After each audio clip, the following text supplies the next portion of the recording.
Hello, everyone, and welcome to Flash English Academy. I'm Monica. And I'm John. We're here to help you improve your English listening skills. In each episode, we provide keywords and examples to help you better understand the content we're going to discuss.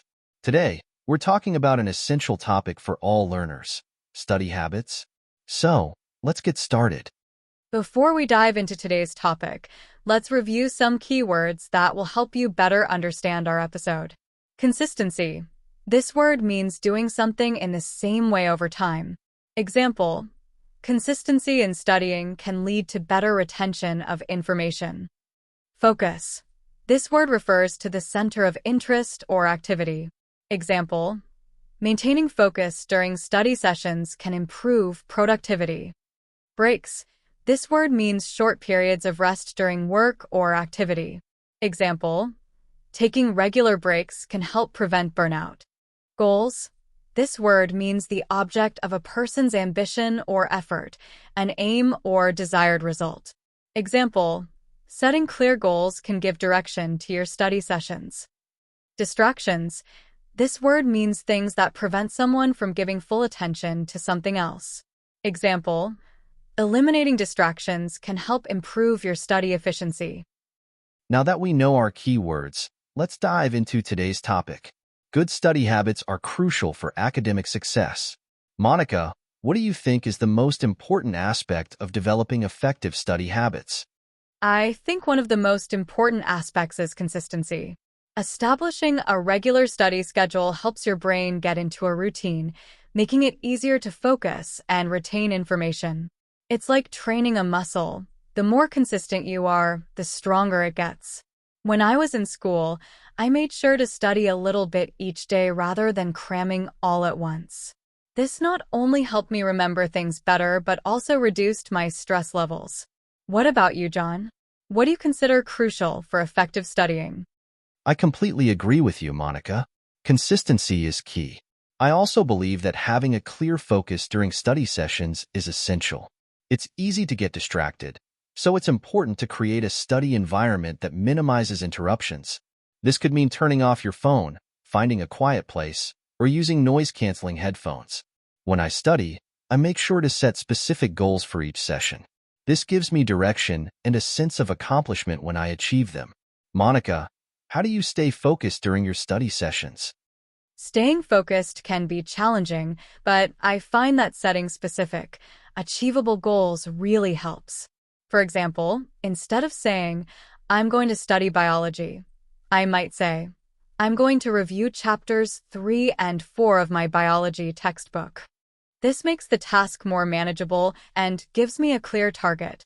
I also use the Pomodoro technique, which involves studying for 25 minutes and then taking a 5-minute break. This helps keep my mind fresh and focused. John, do you have any tips for managing distractions while studying? Managing distractions is crucial for effective studying.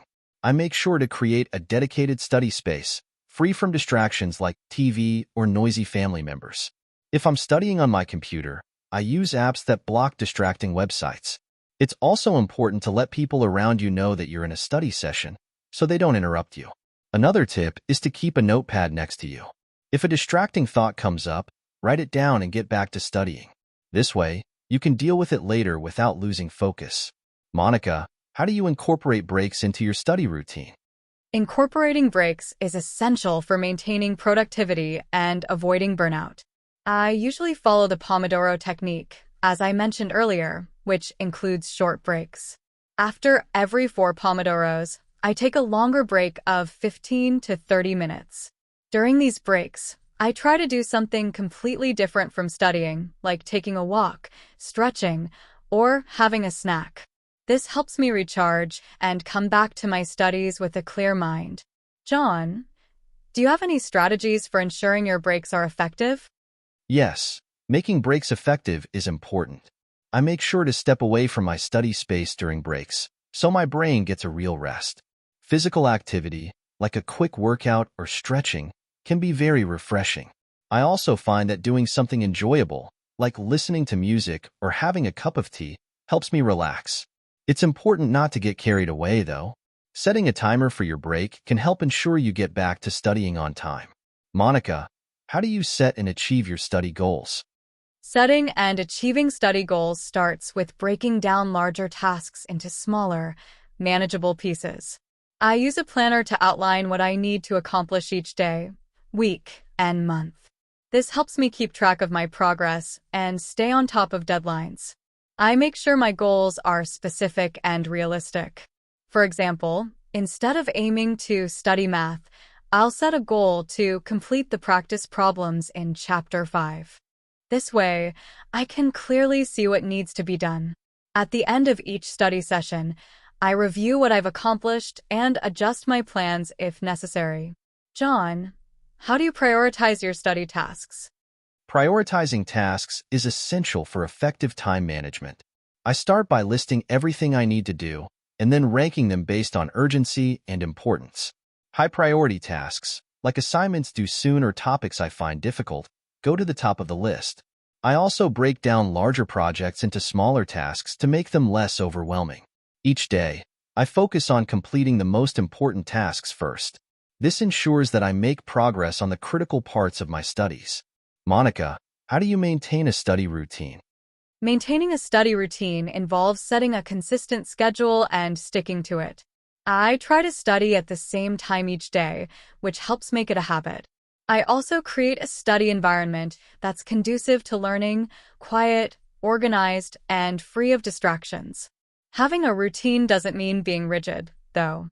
If something urgent comes up, I adjust my schedule accordingly, but I always make sure to get back on track as soon as possible. Consistency is key, as we discussed earlier. John, do you have any final tips for our listeners on developing effective study habits? Absolutely. One of the most important things to remember is to stay flexible and adapt your study habits as needed. What works for one person might not work for another, so it's important to find what suits you best. Regularly review and adjust your study strategies to keep improving. And don't forget to take care of yourself.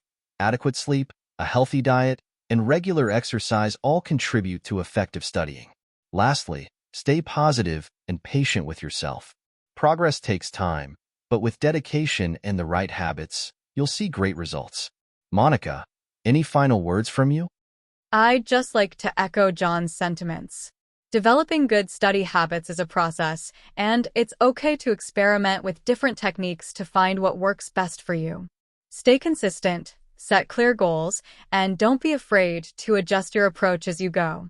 Remember that every small step forward is progress. Thank you for joining us on this episode of Flash English Academy. We hope you found the keywords and today's discussion helpful. Keep practicing and see you next time. See you next time.